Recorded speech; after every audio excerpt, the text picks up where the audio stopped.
रुकिए, ये जानना आपके लिए ज़रूरी है कि यूरोपीय बैंकिंग का सबसे मजबूत गढ़ दरक रहा है। यूरोप की सबसे बड़ी अर्थव्यवस्था जर्मनी अब लेने जा रही है सबसे बड़ा जोखिम।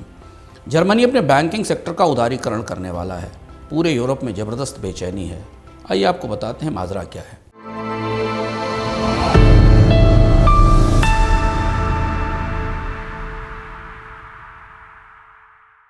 अर्थव्यवस्था जब डगमगाती है तो मजबूरी सुधार बन जाती है।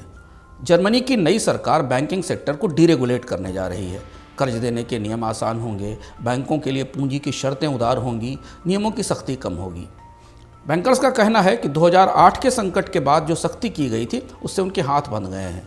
कर्ज की सप्लाई नहीं बढ़ रही है, जर्मन इकॉनमी मुश्किल में है, मैन्युफैक्चरिंग घट रही है, बैंक्स के प्रॉफिट गिर रहे हैं। छोटे बिजनेस यानी मित्तलस्टैंड को लोन मिलना मुश्किल हो गया है। सरकार अब बैंकों को आज़ाद करेगी जिससे कि निवेश बढ़ेगा, नौकरियां बनेंगी। मगर यूरोप की स्मृतियों से 2008 का बैंकिंग संकट उतरा नहीं है। उस वक्त बैंकिंग उदार थी और जिसके बाद दुनिया ने ग्लोबल फाइनेंशियल मेल्टडाउन देखा था। बैंक आज़ाद रहें तो ग्रोथ आती है, मगर इसकी कोई गारंटी नहीं कि बैंक संकट वाले अतीत से सबक सीखेंगे। यूरोप के नियामक गहरी दुविधा में हैं।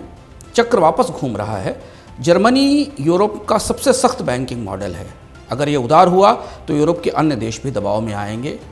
यूरोप में एक नई बैंकिंग डीरेगुलेटरी रेस शुरू हो सकती है।